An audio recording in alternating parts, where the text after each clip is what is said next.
Selamat datang di Kursus 2021. Ketika kursus ku ikuti, disitulah IPK ku akan meninggi.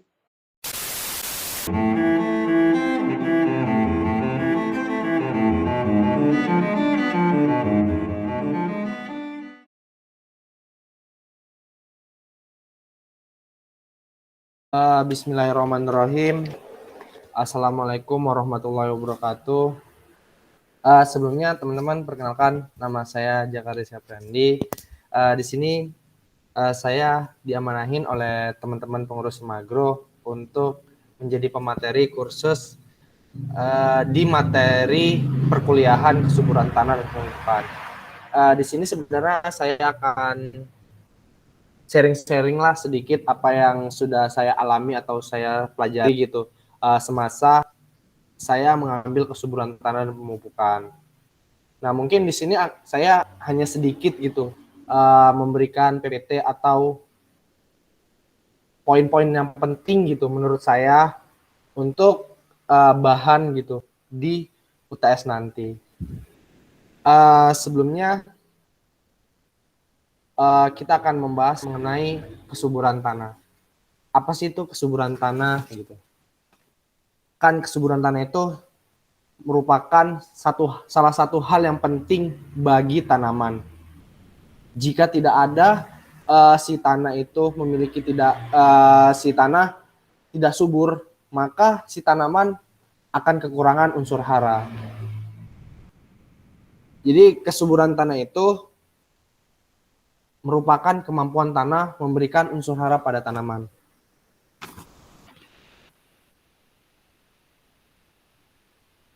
Dan salah satu yang menentukan produktivitas sebuah tanah itu ialah kesuburan tanah. Jadi ketika teman-teman ingin menanam sebuah tanaman durian, nah ingin menghasilkan buah yang banyak, nah si tanah tersebut harus subur dan si tanaman tersebut juga nutrisinya terpenuhi, yaitu unsur hara.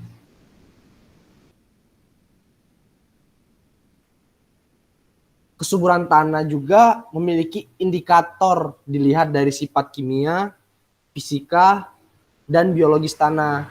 Nah, mungkin teman-teman di dasar ilmu tanah sudah dipelajarin ya, apa sih sifat fisik tanah. Nah, sifat fisik tanah itu berhubungan dengan kondisi tanah yang tekstur, struktur, bobot isi, porositas, stabilitas, konsistensi, warna, maupun suhu.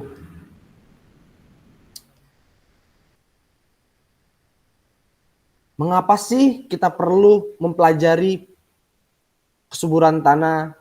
Nah, karena hal yang secara umum itu membantu pertumbuhan tanaman dalam mengurangi ketidakseimbangan kondisi tanah. Contohnya lahan menyempit, pengalih fungsi lahan, urgensi peningkatan status kesuburan tanah. Karena di dalam kesuburan tanah itu sangat penting gitu untuk pertumbuhan tanaman. Lanjut. Nih, faktor yang mempengaruhi kesuburan tanah. Itu ada 3, faktor genetik, faktor pembentuk tanah, dan pengelolaan. Faktor genetik. Tanah yang terbentuk dari batuan kuarsa. Apa sih itu kuarsa? Itu merupakan penyusun utama dalam pasir, batuan, dan berbagai mineral. Faktor genetik lainnya itu tanah yang berasal dari bahan induk. Nah, jadi misalnya nih si bapaknya induknya itu masam, pasti kan otomatis kesininya juga bakalan masam. Nah, gitu. Dan yang kedua, ada faktor pembentuk tanah. Faktor pembentuk tanah, kesuburan tanah sangat dipengaruhi oleh faktor ini, seperti bahan induknya, iklim, topografi, vegetasi, dan waktu. Dan yang ketiga, ada pengelolaan. Di mana pengelolaan ini ditentuin oleh petani atau pengusaha. Jadi ada beberapa teknis misalnya nih dalam proses pengolahan lahan di sawah. Nah, dan ada juga yang di sawah itu tanpa olah tanah. Nah, kan kalau menurut yang lebih bagus itu untuk proses pengolahan tanah. Nah, pengolahan tanah itu yang pertama itu kita bisa mengurangi kondisi gulma. Jadi gulma itu kan bisa menjadi perebutan unsur hara bagi tanaman utama yang akan kita tanam. Terus selanjutnya itu ada fungsi tanah. Apa saja sih fungsi tanah itu? Fungsi tanah itu merupakan salah satu sumber daya yang berperan penting terhadap keberlangsungan hidup organisme. Contohnya tempat tumbuh tanaman, penyedia unsur hara, dan salah satu bagian dari ekosistem yang ada di dalam tanah. Kita akan membahas tanah. Tanah itu memiliki kualitas tanah. Kualitas tanah itu terbagi dua, ada inherent dan dinamis. Inherent merupakan kemampuan tanah untuk berfungsi mengatur tekstur, pH, KTK, dan porositas. Sedangkan dinamis, gimana tanah berubah tergantung cara pengolahannya. Ketika saat pengolahan tersebut dengan baik dilakukan, kayak pemberian pemupukan, dan setelah diolah dikasih pupuk dan selanjutnya gitu. Nah, tanah itu berarti cara pengolahannya step demi stepnya itu baik gitu. Kita lanjut. Oke.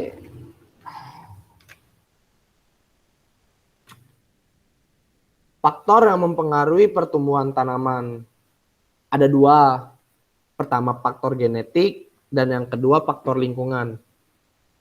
Faktor genetik bisa ditentukan dari si indukan. Jika si induk pertumbuhan tanamannya itu jika si faktor genetik utamanya itu baik, jadi si tanaman induknya baik, maka keturunannya akan baik. Jadi kan ada nih yang namanya benih bersertifikat dan benih yang tidak bersertifikat, dan legalitasnya itu sudah terjamin. Soalnya kalau benih yang sudah bersertifikat, maka daya berkecambahnya itu lebih bagus gitu. Dan yang kedua itu ada faktor lingkungan. Faktor lingkungan itu bisa dipengaruhi oleh dari bahan organik, kadar liat, KTK, cahaya, topografi, penyinaran, evapotranspirasi, kelembapan, suhu, radiasi, curah hujan, dan lain-lain.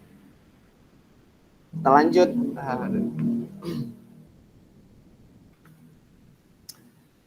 Unsur hara tanaman ya. Sebenarnya unsur hara tanaman ini teman-teman juga dipelajarin ya di matkul kalau nggak salah nutrisi tanaman kalau nggak salah ya.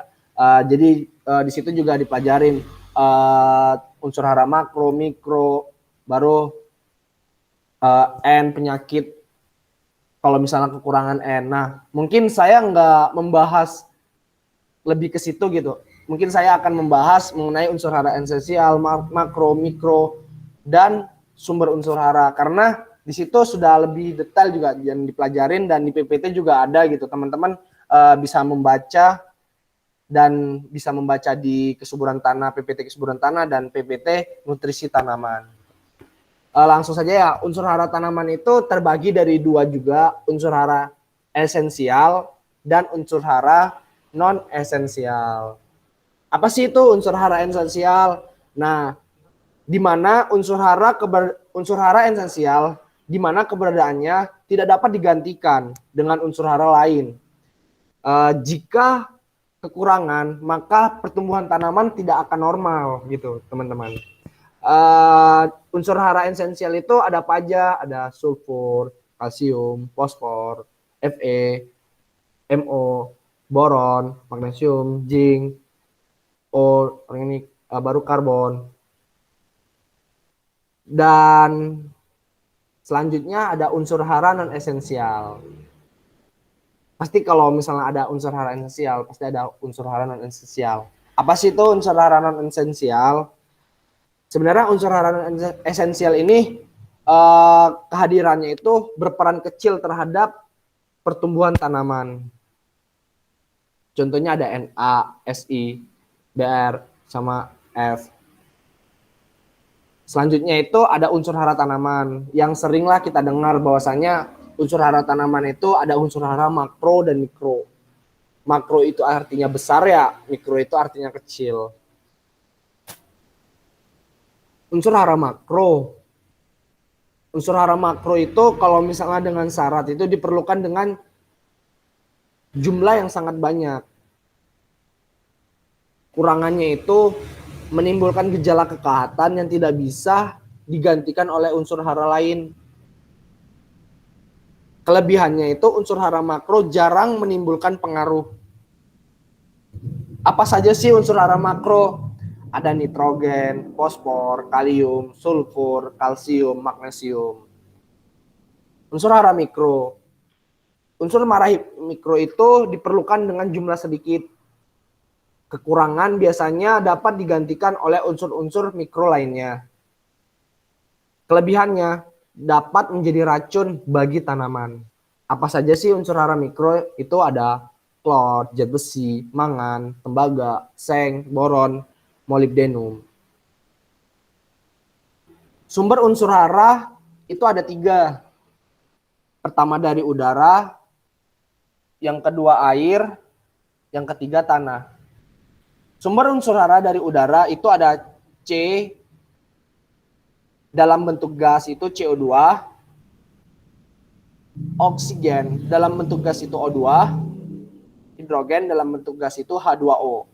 Sedangkan air, oksigen dalam bentuk gas itu O2, hidrogen dalam bentuk gas itu H2O. Sedangkan tanah, unsur hara primer itu ada N, P, dan K. Sedangkan unsur hara sekunder ada kalsium, magnesium, dan sulfur. Unsur hara primer dan sekunder ini merupakan unsur hara makro bagi tanaman. Sedangkan unsur hara mikro ini ada klor, zat besi, mangan, tembaga, seng, boron, dan molibdenum. Nih, secara umum itu fungsi unsur hara bagi tanaman itu digolongkan dari penyusun bagian jaringan tanaman, katalisator reaksi, pengatur tekanan osmosis, penyusun dari sistem buffer, pengatur permeabilitas. Lanjut ya.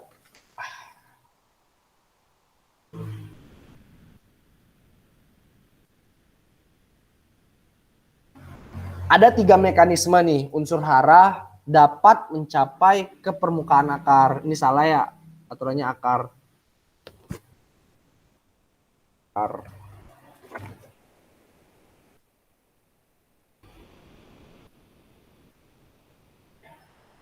Yang pertama itu ada intersepsi akar, yang kedua ada aliran massa atau mass flow, dan yang ketiga difusi.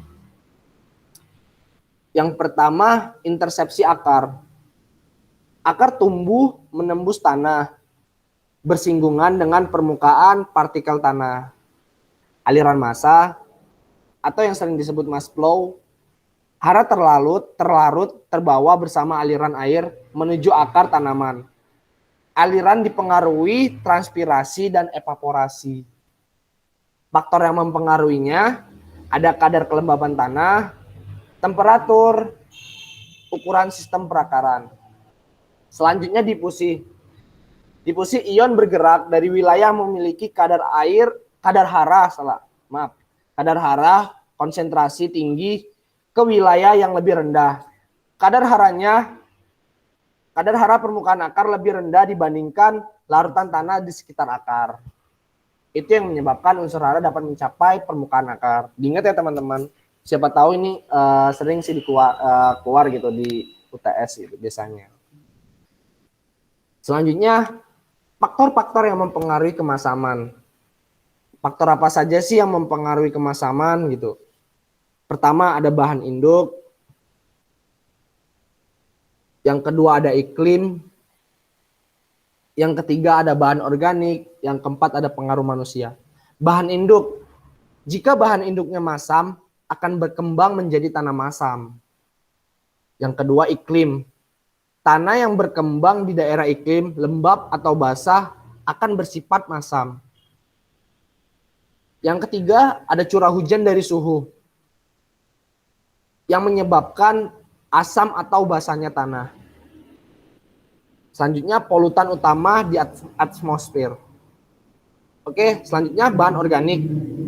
Bahan organik menghasilkan asam-asam organik hasil proses humifikasi. Selanjutnya pengaruh manusia. Pengaruh manusia itu dapat berupa pemupukan dengan pupuk fisiologis, masam akan menyebabkan tanah bersifat masam, dan yang kedua itu pengapuran pH menjadi naik. Cara untuk menetralkan tanah masam, pertama itu ada pengapuran, penambahan bahan organik, kurang K.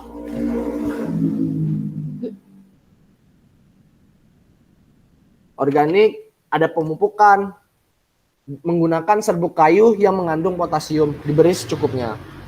Nah ini tanah masam ya, tanah basah juga berpengaruh gitu. Jika pH-nya tanah basah, saya akan menjelaskan sedikit gitu, pengetahuan mungkin dari teman-teman gitu.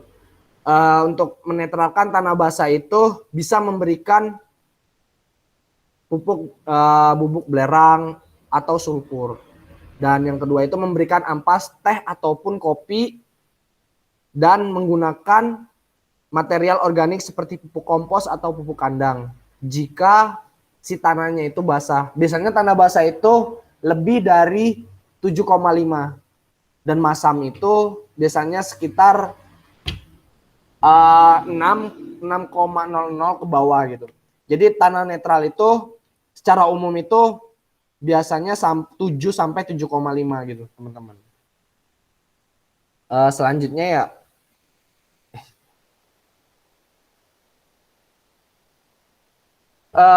Selanjutnya kita akan membahas soal hitung-hitungan gitu, teman-teman. Mungkin sedikit gitu yang saya tahu, mungkin bisalah sharing-sharing gitu, teman-teman. Ini soalnya ya. Jika tanah mengandung ALDD 3 ME per 100 gram tanah pada lapisan olah 20 cm, BI tanah 1,25 gram per cm kubik.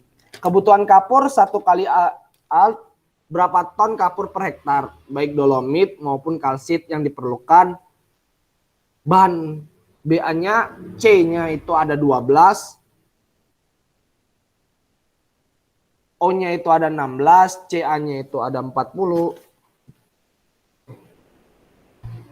dan MG-nya itu ada 24. Nih sebelumnya diketahui kan ALDD-nya itu ada 3 ME per 100 gram. Lapisan olahnya itu 20 cm. Kita ubah menjadi meter. Jadi menjadi 0,2 meter. B-nya itu diketahui 1,25 gram per cm kubik. Kebutuhan kapur itu 1 kali ALD.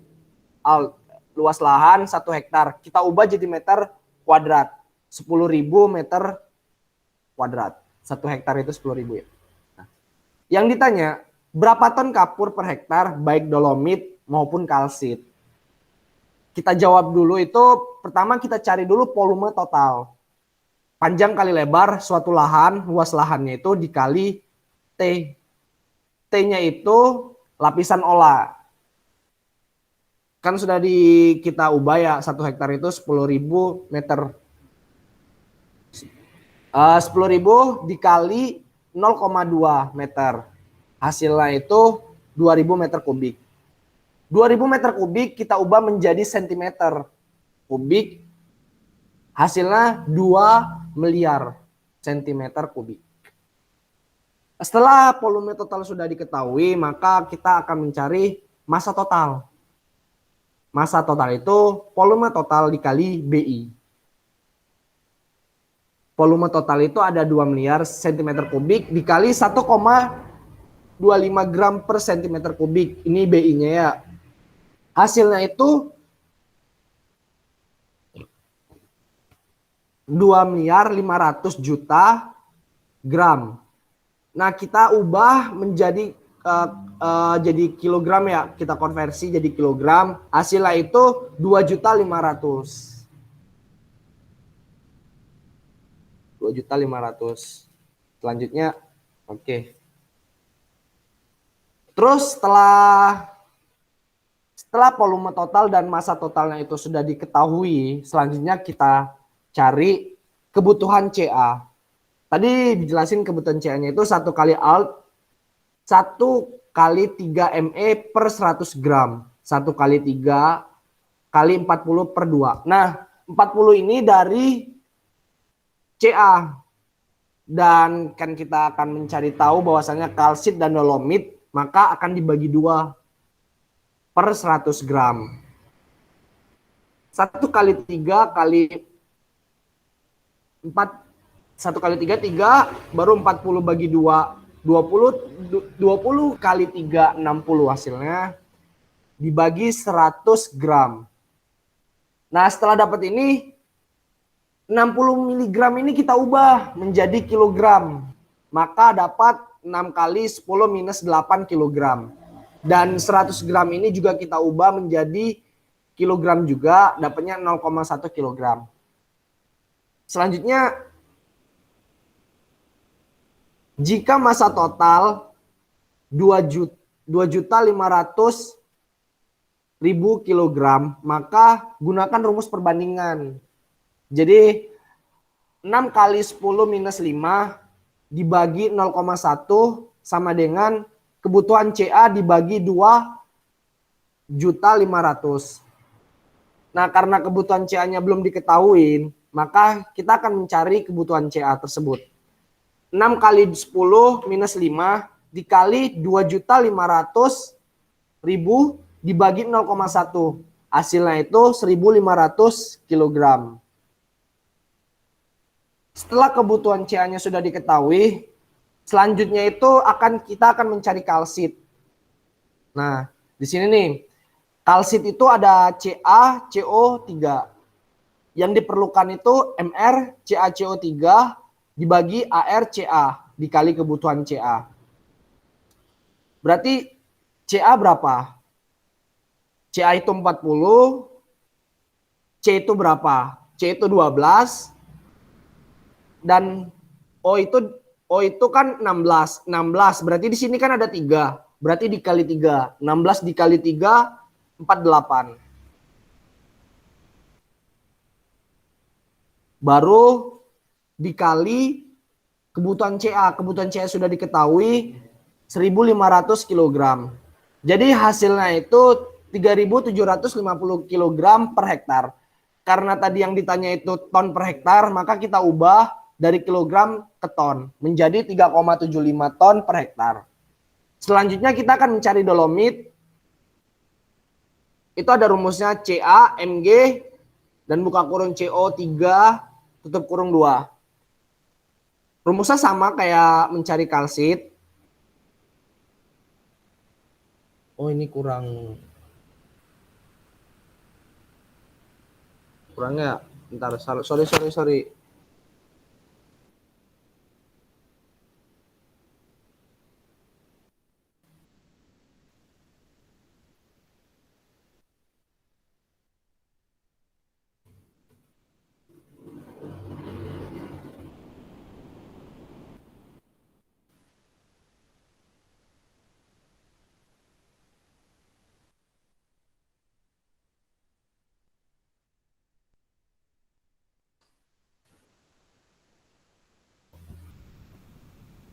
Ca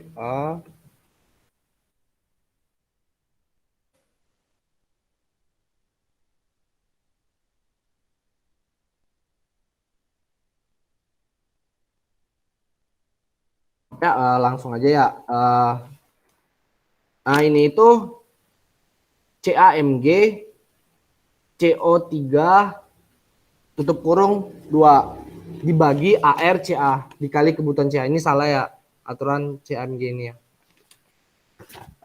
Baru 184. Berarti kan nih Ca itu 40. C itu CA itu 40, MG itu 24, C itu 12. Karena di luar kurungnya itu ada 2, berarti 12 dikali 2, 24, dan O itu ada 3, berarti kan O itu 16, 16 kali 3 baru dikali 2. Nah, baru dijumlahkan, hasilnya itu dapat 184 dibagi CA, kebutuhan CA itu ada 40, dikali 1500. Maka jawabannya itu, maka dapatlah 6.900 kg per hektar. Kita konversikan ke ton, menjadi 6,9 ton per hektar. Jadi, kebutuhan kapur dan dolomit yang diperlukan untuk lahan per hektar ialah dolomit membutuhkan 6,9 ton per hektar, sedangkan kalsit membutuhkan 3,75 ton per hektar. Jadi gitu teman-teman.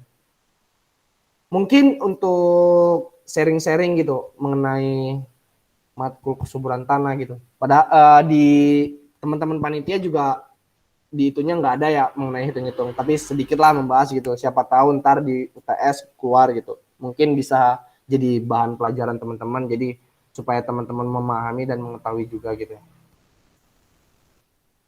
Gitu sih mungkin dari saya. Terima kasih, semoga bermanfaat. Jangan puas untuk terus belajar. Mungkin teman-teman masih ada rasa ingin penasaran gitu, bisa teman-teman cari tahu, gali lagi gitu lebih dalam, supaya teman-teman bisa gitu, yang awalnya tidak bisa menjadi bisa gitu. Ada quotes dari saya, apa yang akan kamu tanam sekarang itulah yang akan kamu tuai untuk hari esok. Mungkin itu saja dari saya. Terima kasih. Saya cukupkan. Wassalamualaikum warahmatullahi wabarakatuh. Semoga bermanfaat. Semangat teman-teman. Semoga hasil UTS dan UAS teman-teman itu dan nilainya itu sangat memuaskan. Amin.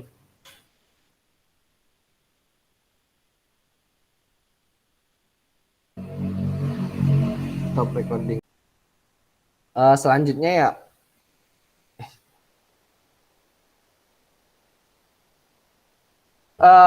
Selanjutnya kita akan membahas soal hitung-hitungan gitu teman-teman. Mungkin sedikit gitu yang saya tahu, mungkin bisalah sharing-sharing gitu teman-teman. Ini soalnya ya. Jika tanah mengandung ALDD 3 ME per 100 gram tanah pada lapisan olah 20 cm, BI tanah 1,25 gram per cm kubik. Kebutuhan kapur 1 kali ALT berapa ton kapur per hektar, baik dolomit maupun kalsit yang diperlukan. Bahan BA-nya, C-nya itu ada 12, O-nya itu ada 16, CA-nya itu ada 40, dan MG-nya itu ada 24. Nih sebelumnya diketahui kan ALDD-nya itu ada 3 ME per 100 gram. Lapisan olahnya itu 20 cm. Kita ubah menjadi meter. Jadi menjadi 0,2 meter. B-nya itu diketahui 1,25 gram per cm kubik. Kebutuhan kapur itu 1 kali ALD. Luas lahan 1 hektar. Kita ubah jadi meter kuadrat. 10.000 meter kuadrat. 1 hektar itu 10.000 ya. Nah, yang ditanya, berapa ton kapur per hektar baik dolomit maupun kalsit? Kita jawab dulu itu, pertama kita cari dulu volume total. Panjang kali lebar suatu lahan, luas lahannya itu dikali T. T-nya itu lapisan olah. Kan sudah kita ubah ya, 1 hektar itu 10.000 meter. 10.000 dikali 0,2 meter. Hasilnya itu 2.000 meter kubik. 2.000 meter kubik kita ubah menjadi sentimeter kubik. Hasilnya 2 miliar sentimeter kubik. Setelah volume total sudah diketahui, maka kita akan mencari massa total. Massa total itu volume total dikali BI. volume total itu ada 2 miliar cm kubik dikali 1,25 gram per cm kubik. Ini BI-nya ya. Hasilnya itu 2 miliar 500 juta gram. Nah, kita ubah menjadi jadi kilogram ya. Kita konversi jadi kilogram. Hasilnya itu 2.500.000. 2.500.000. Selanjutnya, oke. Terus setelah volume total dan massa totalnya itu sudah diketahui, selanjutnya kita cari kebutuhan CA. Tadi dijelasin kebutuhan CA-nya itu 1 kali ALT 1 kali 3 ME per 100 gram. 1 kali 3 kali 40 per 2. Nah, 40 ini dari CA. Dan kan kita akan mencari tahu bahwasannya kalsit dan dolomit maka akan dibagi 2 per 100 gram.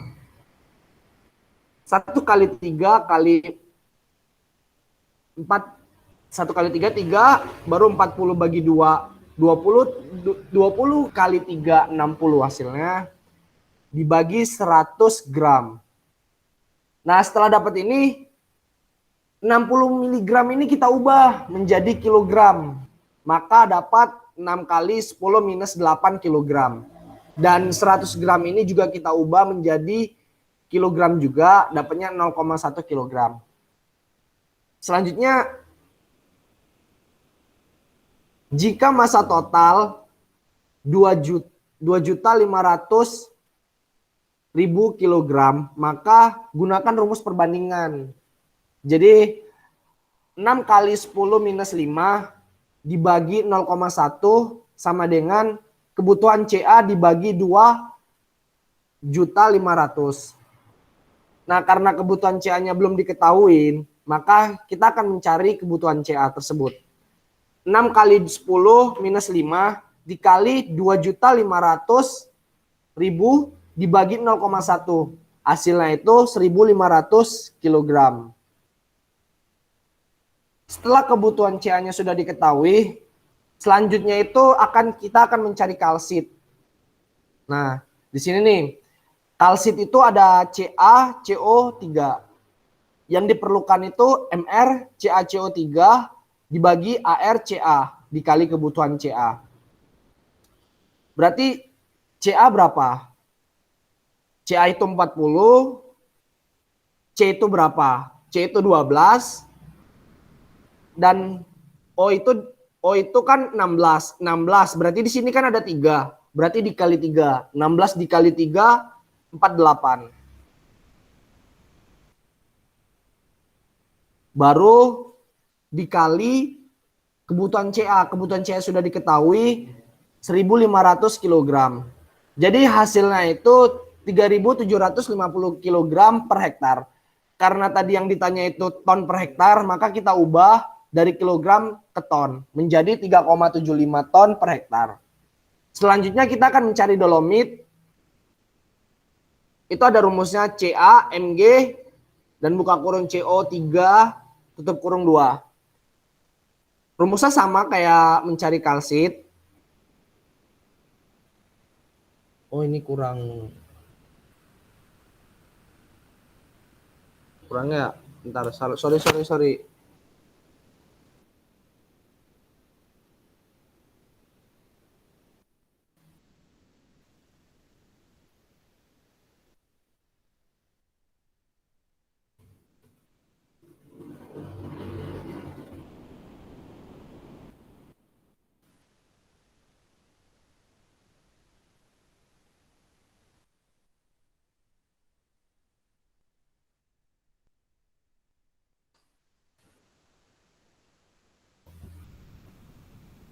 Ca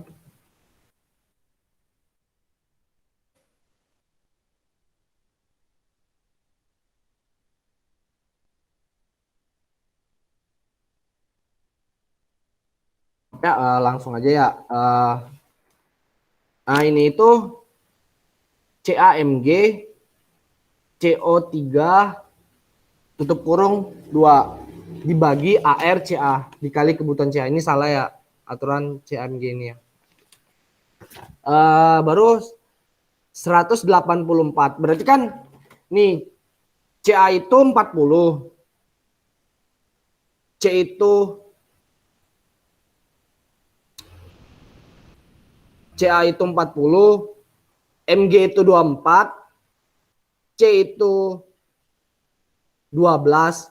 Karena di luar kurungnya itu ada 2, berarti 12 dikali 2, 24, dan O itu ada 3, berarti kan O itu 16, 16 kali 3 baru dikali 2. Nah, baru dijumlahkan, hasilnya itu dapat 184 dibagi CA, kebutuhan CA itu ada 40 dikali 1500. Maka jawabannya itu, maka dapatlah 6.900 kg per hektar. Kita konversikan ke ton menjadi 6,9 ton per hektar. Jadi kebutuhan kapur dan dolomit yang diperlukan untuk lahan per hektar ialah dolomit membutuhkan 6,9 ton per hektar, sedangkan kalsit membutuhkan 3,75 ton per hektar. Jadi gitu teman-teman. Mungkin untuk sharing-sharing gitu mengenai matkul kesuburan tanah gitu. Gitu sih mungkin dari saya. Terima kasih, semoga bermanfaat. Jangan puas untuk terus belajar. Mungkin teman-teman masih ada rasa ingin penasaran gitu, bisa teman-teman cari tahu, gali lagi gitu lebih dalam supaya teman-teman bisa gitu, yang awalnya tidak bisa menjadi bisa gitu.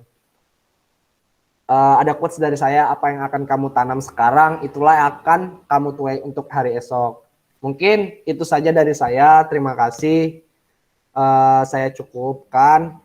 Wassalamualaikum warahmatullahi wabarakatuh. Semoga bermanfaat. Semangat teman-teman. Semoga hasil UTS dan UAS teman-teman itu dan nilainya itu sangat memuaskan. Amin.